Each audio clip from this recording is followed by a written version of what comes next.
afternoon. I'm your host, Josh. This is our first installment of Bloom Studios' Ronins of the East. Today, we've got Mr. Jordan, or Femi Jaye, as you guys know him. That's what they call me now. Today, we're going to be talking about so many different themes. We're going to be talking music. I mean, we've been locked indoors for years, so obviously trauma. Of course. I guess he wants a lot of trauma, which you kind of see. Deep topics. And also like the creative mediums we all have decided to use on our own paths towards actualization is the phrase I like. So, with that being said, why don't you introduce yourself for the people that are watching? My name is Femi Jaye. I am an Afro swing artist. I am a designer. I'm an animator. I would like to say I'm overall creative, but I'm actually not overall creative. I'm those three things. So, I'm just trying to, right now, I'm really passionate in my music, and I just want to create music just for good vibes and good times, and music that really like expresses myself, and just really just allows me to create the music that people are just going to enjoy. It's not that deep, actually. I actually want to just make music that people are going to enjoy. There you go. So the thing that you need to realize about Jordan is his musical journey started at, am I right to say 14, 15? Actually, if we really want to go back, we have to go to 12, actually, because 12? I used to play bass at church, innit? I played the bass at church. Okay. So that's how far I would actually have to go back. So, like, I would say my dad used to drag us. Actually, to be fair, my brother played the clarinet. Mm-hmm. My sister played, well, she didn't play instruments, and I played the guitar. Bass guitar, and my dad actually made me go to choir practice and like learn the bass guitar and stuff like that. So I reckon that was the first thing that proper gave me kind of like a musical taste, because we couldn't even read music back then. I couldn't. It was, you know, like you're hearing the instruments and playing the guitar and stuff like that. So like trying to get through like that stuff like when they'll start singing and just be like, find the key, dun dun dun dun dun dun, like one of them ones. So that's when what's it called again, the music thing, and that's really helped me in the music right now, because I don't like. There's no technical side of how we create the music now. It's just off the music and the melodies, and you create the melodies like that. So so it goes back ways, and then it went to Michael Badley. You know? For those that don't know, Michael Badley, I hope if you're watching this, you don't mind him laughing at you saying that you did really good music with him. No, I would always say the thing about Michael Badley is he's one of the first people who actually gave me a chance with music. He recorded me, innit? No one else recorded me. I was dead, innit? So he recorded me. So even though I'm thankful for it, it was terrible though. It was terrible. The song that comes to mind from then was Noddy On. If we can find this and pull this up post-production, I'm not going to put you on blast right now, but it was interesting, let's say that. But I like what you just said there about, you know, the improvisation that comes through learning music in church. I also grew up in church playing all sorts of instruments, and you're kind of thrown in the deep end, and you're having to almost make it up as you go. And what I've seen from your most recent content on Insta, you have a very organic process where you'll hear a beat and you'll just see what comes to you, and that will be your process, right? That, you know, the crazy thing about the church and stuff like that is that it's actually all about vibes. You can go through like a whole 10-minute set of praise and worship and there'll be no structure. It's just like the main, what's it called again? The main singer will just be like, hey, everybody, blow your trumpet, bah, bah, bah, bah, bah, bah. And you can do that exact same refrain for straight 5 minutes. And that's that free-form thing that it kind of works, because like there's no structure to it. It's literally just pure vibes, innit? And the reason I say vibes is because obviously you take away the gospel from that thing and you're going into, you know, now bunda shaking music and stuff like that. It's pure vibes, but that's what you get from the church, that malleability, that versatility, that, I don't know what the specific word for it, but you get what I mean. It's kind of that ability just to go off purely off of the music and what it's in right now. Musical tangent. Yeah, basically like that. Yeah. And that is the thing that I kind of feel like is the underlying structure of how we create any music. Now, I say this, I'm duality side, because I do believe in song structure. Like, I do also believe that if I've got a song, the chorus needs to be what the chorus is. The pre-chorus needs to be the pre-chorus in the verse. I do believe in that. But the idea to come up with melodies on the go and not having a solid thing where like the chorus needs to sound like this, just that ability to kind of flow and like vibe and dance with it, that is so important in the process. I think that's the number one. The vibe is more important than the words even. Absolutely. For my music, innit? For my music. I mean, again, just taking the present hat off and going a bit previous Femi state, right? You know, I can think of some songs that we also did together. Yeah. You know, Ego, for example, is the type of beat. I love that song. You know? I still listen to it. I actually love that song. I love that song. But like that was, I remember, because for me, I've always had a bit of a mess when it comes to my creative. You like that song? Yeah. I didn't think you liked that song. No, you made the beat. You made the beat. You didn't make it for me. I made it, and then I was like, Jordan, what do you think? And then you were like, give me some time. And then when it came back, I was like, okay. I didn't think, can I be honest? I didn't think you liked any of the songs I ever made with your music. Really? I didn't think you liked any of them. How about Conversation? No, because you had another artist with that as well, and you put that after. Okay, but let's give some context again there. The reason why I like conversation is, you know, you said right now for you it's about being in the moment, having an organic process where it's about the feeling you give people, right? That song was the first glimpse I saw into more of your, I don't want to use the phrase insecurity, but you're more whole-roundedness, because you were like, you know, I want to make conversation so I don't come across as boring. Can you tell me a bit more about that? You know the craziest thing? I'm going to get back to it, but I just remember the first thing you saying is that you didn't really like the little intro spoken word for Bada. I was a bit more bullish when I was younger. We're grey now, come on. And you know the crazy thing about that is because there is such a main thing on, what's it called again, enunciation. And that was the first type of, what's it called again, song where I wanted every word to be heard, because I found it was really, really important. Not really important, I really enjoyed what I was saying, and I thought like it was important for that to come across. So that was literally the first kind of like song that I put that much effort into. And what is the conversation even about again? Because I remember really the first verse being about insecurities, but I want to know why, conversation. I can't remember why it was that conversation. Move, baby. Oh yeah, okay then. Now I'm remembering it. The reason why that song was kind of so important is because I actually didn't realize how ahead of the time that song was trying to express my mentality. Because even though that was a prevalent thing in my life, really and truly, that song was kind of a concept rather than natural representation of what was going on. It was like, what if I had anxiety? What if I what if? But it was actually preceding what I actually had, if you know what I mean. That's the crazy thing about it. Like, it was from a more holistic side, but in my mind, I could do it so confident because of that. Just me just painting a story. It's not me, it's just a story type thing. Yeah. But no, it really is about me, fam. So, and then the last part, where you are the prototype, to be fair, that last part has nothing to do with nothing. It was just a nice refrain, and it just sounded good. But I'll tell you what, do you remember playing it live though? Like we went to Strong Room in Shoreditch, and I invited you onto the stage after my instrumental set. Most people were like, yeah, this is all right, because me playing my bass and guitar and drums, they're like, yeah. But I was like, let me invite Jordan. And then they were like, who's this? I'm a performer. I'm a performer. But then when you came on, you were like, okay, crowd, like, I want you to come on. When I say have a conversation, I want you to say, move, baby, move, baby. Have a conversation. And then how does that make you then feel when you're saying that for you, you're almost projecting your future concerns or anxiety in that moment of time, but then being in a situation where you're singing about this and people are vibing with it? You know, the crazy thing is, because this is going to step once again left, no one understood what I was saying anyway. No one understood what I was saying anyway, because I remember like they were just going off the vibe. But that literally just takes back to like, this is why it's so crazy, because you know why I'm saying conversation, even though that was a prelude to what I'm actually going through, because it was like a concept, it wasn't really real. Okay. It really wasn't real. That's why the music I make right now is such a real representation of myself, because it's not trying to be as deep as I was going there. I have like a deeper side to me, but that's not really how I feel when I'm making the music. So once again, even though the song is actually deep about anxiety thing, but everyone's vibing. Ooh, baby, have a conversation. They don't understand what they mean. They're just going off the vibe. So that's why like it's cool that we're going through the history, because even though I was trying to be deep, my natural performer, my natural vibe was coming through, and people didn't care about what I was saying. Now, they should have, because that means a lot, you know. I listened to that song just like raw, everything I was saying, like it's bad, I can't even remember. What's it called again? I over-exaggerate my conversations, fear that I'm boring, and stuff like that. That's really, and that's true. I do over-exaggerate my conversations because I feel that I'm not an interesting person enough. However, when it comes to the music and the vibe of it, they don't care about that type of thing. And it's not because they don't care, it's because that's not the type of music that I feel like I'm actually passionately inclined to make. That's why a conversation like this is so much more better, because I feel like I communicate that side to me so much better than just conversation. So what do you think that kind of represents when we think about the current state of the music industry? Because like, let's think about TikTok, let's think about all these other platforms where you can have a catchy song and you can chat whatever you want, and as long as it's bouncy, people will be like, yeah, vibe into it, let's throw ourselves off roofs.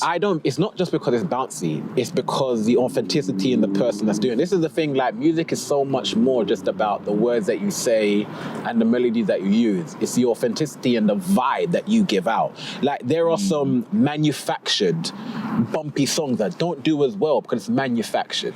I don't want to drop any names of them, but there's thing like Nah, I like some of these artists that do it. I like some of them. But it's such a distinct difference between when they're doing it genuinely and then when they're doing it to try and like for an intended purpose to make something popular, like that to work a TikTok. Like I feel like the songs that work on TikTok, yeah, they work because they're actually organically happen and they organically happen like that. When you try and make a song for TikTok, try and make a bounce, the vibe just isn't the same. And that's why I don't believe music has to be really deep. I don't believe that you have to change people's like life. I just believe that has to be authentic in the vibe that you give. Sure. And that's why I feel like the music I'm making right now is so much more beneficial and like better and being received better because it's really authentically my type of vibe.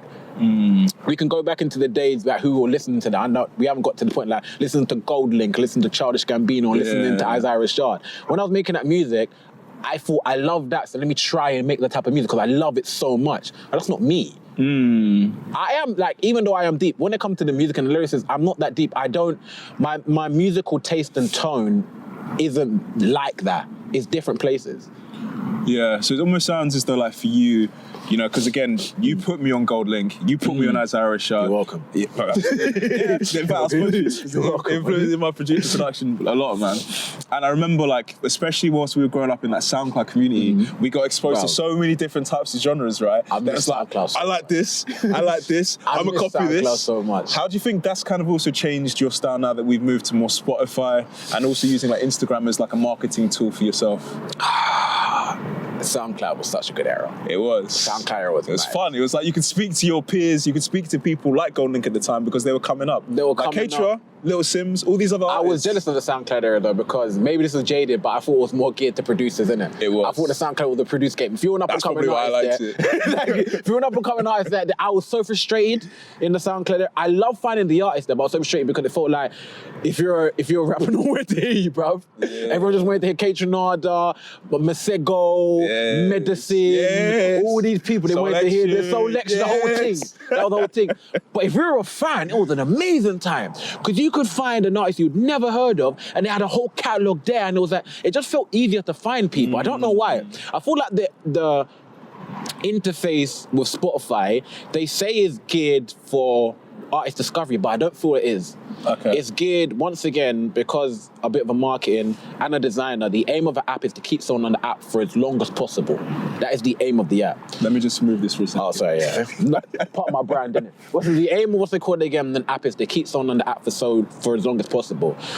SoundCloud's way of doing that with actually artist discovery, you would get linked to so many different artists that you didn't see just through the way it was designed. Instagram is locked to keep you on the artists that you recently liked for as long as possible and to give you playlists of things that will keep you on that playlist for as long as possible.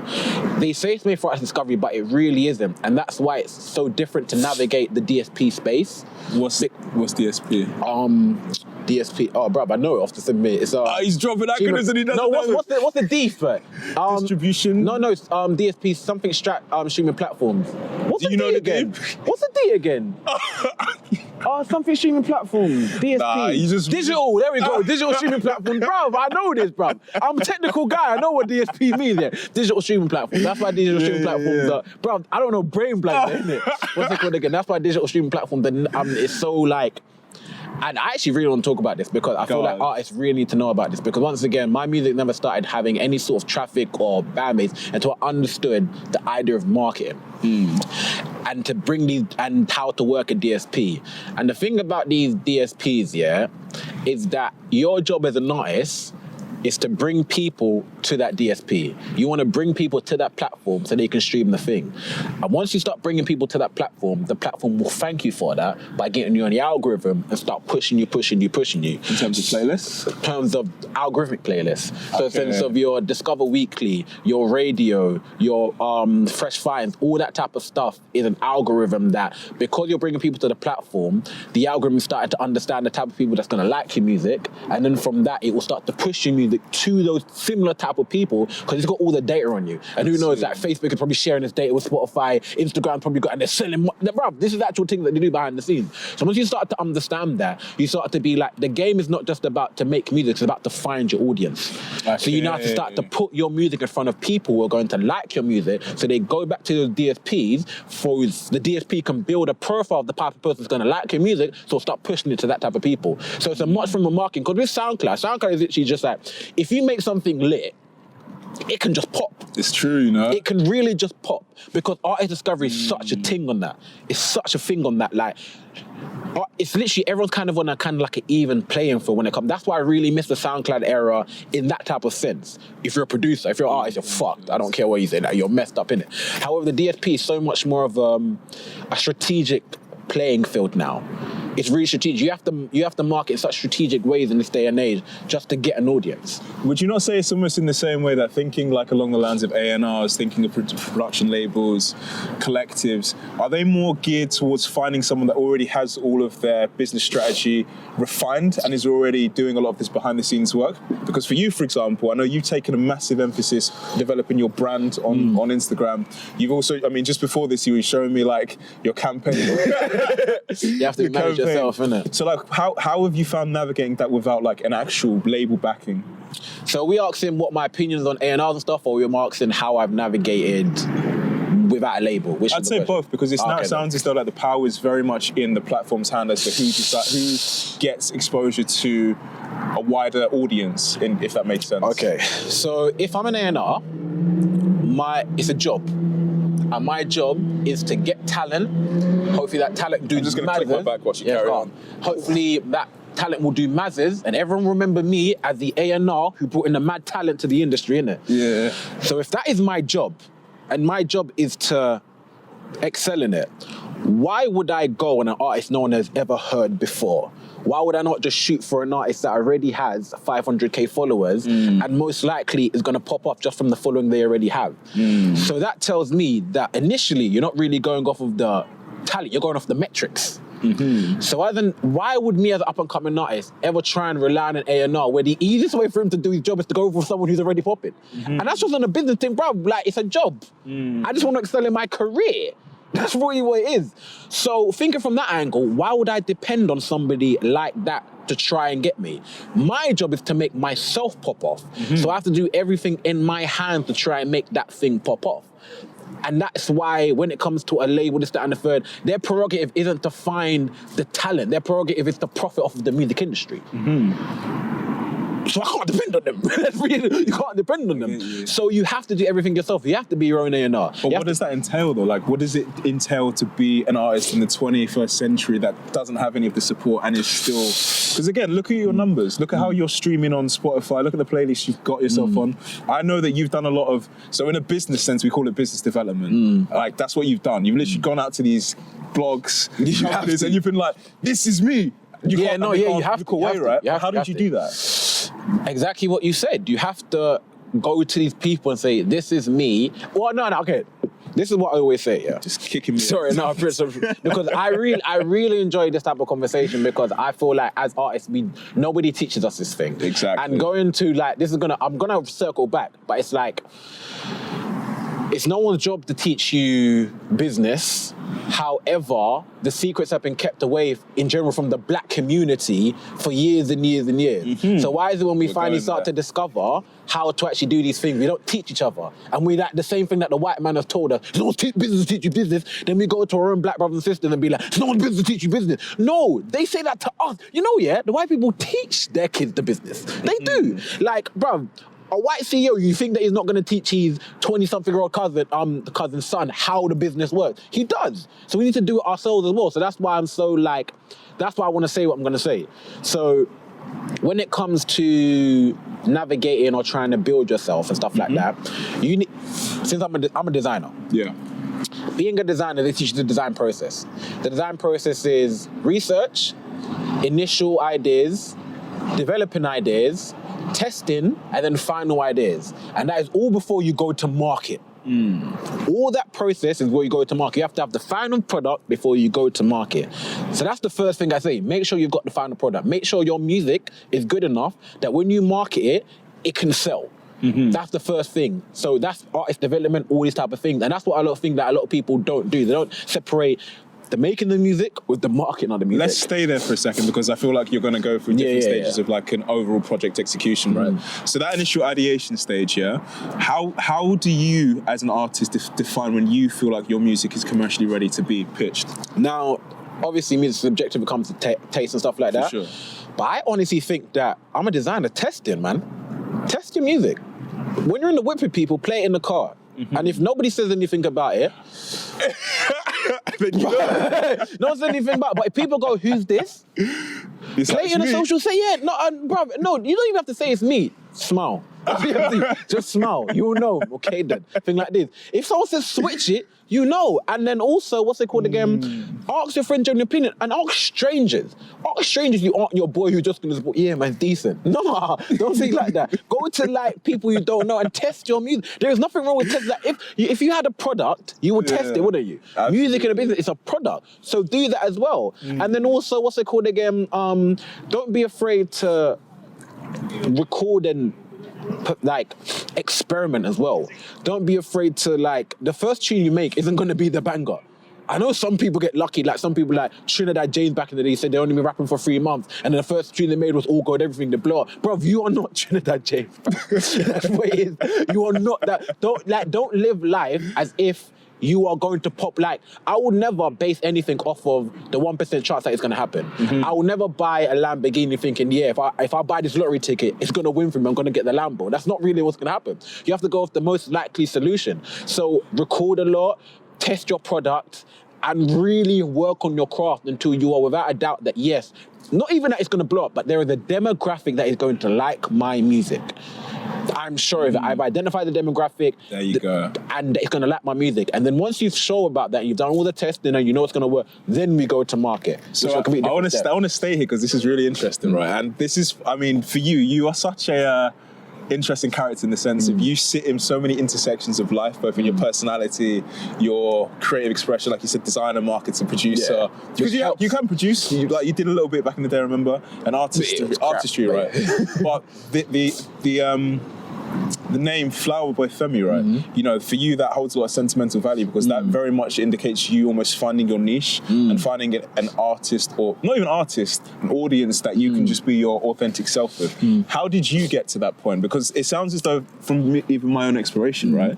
A lot of artists at the moment don't know what their sound is. Like you and I, we would listen to Gold Link and Isaiah Rashad and be like, you know what, let's just copy. Yeah, I want to be that person. I want to be the, yeah. So how did you get to this point where you fully know yourself? Thank God for auto-tune. That's one thing I would say. Thank God for auto-tune, fam, because auto-tune no, thank God for, like, literally I remember having, because shout out to Daniel Ayo, he's my right hand man. He is the reason that Femi Jaye sounds like Femi Jaye. Thank God for auto-tune, really, because like through auto-tune we discovered the sound. We discovered the sound. Like before that we were trying to find the sound and like we were, people say influenced, I say infatuated with different artists to the point where you wanted to be them. And also, I remember, like, let's say, here's a true thing about Ego, yeah? When I made Ego, I made it because I fully thought, this is a song that Gold Link would make, and it will pop on SoundCloud if I make it. It did that. That isn't there already. It didn't pop though. It didn't pop out. I wanted, and I had to reply like, that's the thing. Like, but I made that song because I was just like, this is a song that Gold Link would make. This should do well. Sanya's got a big platform. Let's throw it on his one, and then let's really try. I didn't even put it on mine. No, you did it at first, but I didn't do bits, and then we removed it to mine. I didn't do bits. Then we moved it to mine. Innit? No, but it's because once again, like, it was a manufactured thing. Yeah. It was, bruv, bro, I remember saying, this sounds like the sound of Golden. Like, this should work on SoundCloud. But it's one of the things that if it's not authentically to you, then it's not gonna work. So going back how I found my sound, it was like, so there's a difference between being infatuated and being influenced, innit? I was infatuated at first. Once you found the sound, then I was influenced. And then I had things. So I remember the first song where I reckon I started to find my sound was a song called Hennessy. Even though that wasn't the Afro thing, that tonage, that sound, that high pitch, drinking Hennessy, boys. Boys, I need to know that. Why? Because I actually need to listen to your songs from there. Boys. Like, who are your boys? Boys. Bro, boys. Okay, shall I make a mystery still? No, the only reason I say boys is it helps me find my tone. Okay. That's the reason I say boys. So like, I can go into the voice now. I can go into the Femi voice now. But boys helps me find the tone, innit? Right. So anytime like we're doing the thing, like because when I done Hennessy, yeah, it was just what's it called again? It was a spur of the moment thing, innit? Mm-hmm. Because Hennessy was actually supposed to be sound like this: drinking Hennessy, what you mean? It was actually supposed to be like the Husker voice, innit, like that. And we're just like, oh, bro, let me just try drinking Hennessy, and we heard it back. We're just like, fam, but this is what I mean, the experimentation stage, innit? Mm-hmm. That's how you found the sound. And the reason why I'm always off of vibes is because we went with that because it was just a vibe. Well, just, bro, this just sounds weird. She can she. And then I remember the next song I tried to record in that same tone-ish was a song called Bada's, innit? And I couldn't get the song, and I couldn't get the tone. I was like, Badash. It just wasn't doing it, innit? And then when I went, boys, Badash, it just came out like that. So that's why I use boys to find the tone all the time. And once again, it was just the vibe was just there. And I was like, it was the first time where I was making music and I was just smiling doing it because I remember anytime I made songs before, I wanted my voice to sound a particular way I wanted. And I just wasn't happy about how it was sounding. Obviously, Daniel's become a bit of mixer in that in the first. This is just like, it was just flowing. And like, this is gonna sound bad, but stuff was less pre-planned as well. Because I remember when I made Where's Femi and stuff like that, I practiced the bars for that for like 2 years. If I'm thinking that same when it's Femi, can you hear me? Femi, can you hear me? Your mocks can't hear me. Oh no, that was terrible. No, I'm talking about a bit after that. That was dead. I'm talking about a bit after. Like Student Life. Student Life, yeah. So I remember with the bars for Student Life and the bars with one, I remember practicing them for months and months on end, trying to get them sick. And then recording them, they just weren't sick. They just weren't sick. They weren't doing what I needed them to do. Like, I remember hearing back, I was like, I remember Bear telling Daniel, can you do something about this? Like, can you, like, do the effects? Like, if you, on Where's Femi, there is so many effects on that. Because we're trying to cover up our shit. We're trying to cover up how bad some of it is. Like, what is the song? There's a song called WC. There is so many effects on it. Man. And you know the thing that's so annoying is that's when I used to put proper effort into the bars and try to make them quirky. And I'm like, I still make them quirky now, but I'm trying to put loads of effort. We're just getting distracted by someone. Like, I think we saw, was that a dog? Was that, I don't know, anyway. What's it called again? I remember putting so many bars, like, I put effort into my lyrics now, yeah? But I was putting, like, bare, like, all these niggas see through, the rapping say much he knows, I rap how I act. That's that childish Gambino. Bar. Like that, bar, stuff like that. And think, obviously something like that, but I'm trying to think. And then like, but it just wasn't coming out. Like, I rap how I act, that's a childish Gambino. It just wasn't coming out how I think. And it was like, all wasted effort. It felt like wasted effort. No, because it's got you to this point now where you found your market, you found your sound, you found your confidence, but now going back to the advice that you were giving, because you said, for example, you know, in certain cultures, I won't be so targeted and say the white man, but in certain cultures, they don't share that knowledge, base where they know how to navigate these industries, which are pretty incestuous. Like, So what advice would you give there? So once again, it'll go to the stages, isn't it? So once you got your plan two. Yeah, so once you got market, this is the other half of music.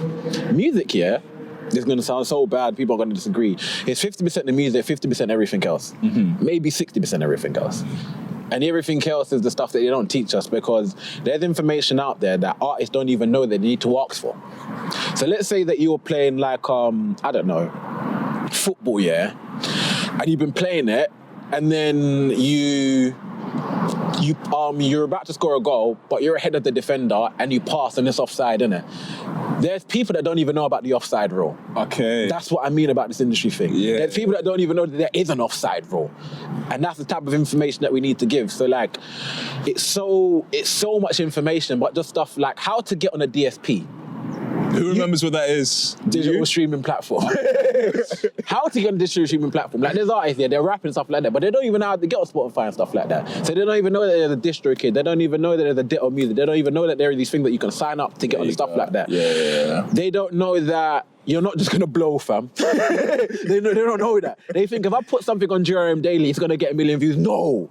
Why would somebody who doesn't know you, GRM Daily add 10 artists a day? The day. That's why it's called daily. Bruv, about 7 to 10 artists a day. I have never clicked on any of theirs. I only ever click on like a Mo Stacks, a Young Bane, the ones that you know of, innit? Right? So why do you think anybody's going to click on random Sass Killer doing drill? Why are they not going to click on that? Because that's not how you do it. You need to start building a fan base. You need to make your own YouTube channel, post something on there, run a Google Ads campaign where people are specific and they don't know how to build a fan base. Like they just think that if you post a song on GRM Day or Link Up TV, you'll blow the next day. And what they'll do is that they'll pay so much money into making the song, mixing and mastering the song, getting the music video done, paying GRM Day to post it up. And then when it doesn't blow, they'll be like, bruv, surely I've done everything. And it's like, no, because you don't understand that there is so much more you need to do. Consistency, making a platform for people to understand you as an artist, reaching out to DJs, reaching out to bloggers, reaching out to all these different things that you need to do, building a brand, building a platform, all these things that you need to do that people don't even understand. And then people wonder like, bro, why does that guy get so many views? Let me tell you, because they got this thing called a marketing budget that no one would ever tell you about, innit? You don't know that the last, your favorite artist song had $3,000 put into the Google Ads campaign. So that's why they got 300K in the first day. You don't know about that. You just think they blow, innit? You just think that literally. I always tell people this, yeah? Say a new artist drops a song, yeah? When did you hear about that song? Heard about it like 4 days later. So why did you think that every single person on that Instagram page is gonna see that song in the first hour of them dropping it? Does that really make sense? You're not even on your phone 24/7. Yet 300K of their followers, yeah. Oh, Young Bane dropping. Oh, obviously not Young Bane. Young Bane, Young guys, they've all dropped a new song, you know. We're jumping it now, fam. Bro, doesn't make sense. What's happening is that they probably paid about 3K that first hour to get them views, and then slowly but surely, then their fan base slowly comes in and stuff like that. But new I just think, bruv, if I drop it on Dream Daily, bruv, I'm getting 300K the first hour. See, that's not how it works. Just to be a contrarian, right? See, this is where okay, fine, you've done a lot of this behind the scenes, but I remember when you dropped Tennessee, I think it was on Dream Daily, wasn't it? Yeah. No. It was another one. It was another one. And there were two things I remember. One I remember was it did really well in terms of views. The other I remember is some of the comments was shocking. I was like, I'll let you say some of them. They were terrible. But also, this is what also made me realize about branding is so important, because if I put that same song on another platform, I wouldn't have got them comments. You would have got like, yo, this is sick. Where can I buy his merch? Where can I listen to it? I put it on Press Play. Press Play is made for drill artists, drillers.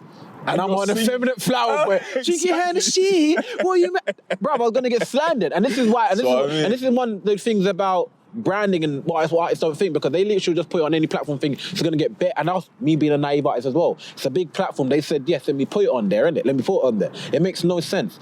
It's better for you to put it on a platform that is smaller, but is your target demographic, and people are going to celebrate you, than you try and put it on World Star Hip Hop, where all they want to hear is Kodak Black and stuff like that. Absolutely. And then you get slandered for it. It just doesn't make sense. But this is one of the things that artists don't realize. Placement is so important. Position is so important. How people view you is so important. Absolutely. It can be the difference between you having fans that get you and then you having a narrative about you that's built that you're crap just because you're trying to force in a different direction.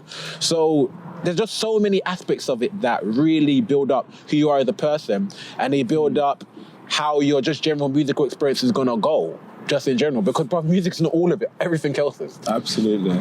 So there's one thing I just want to close with that. Honestly, that was... Yeah. I just got to shake your hand for this. Appreciate it, man.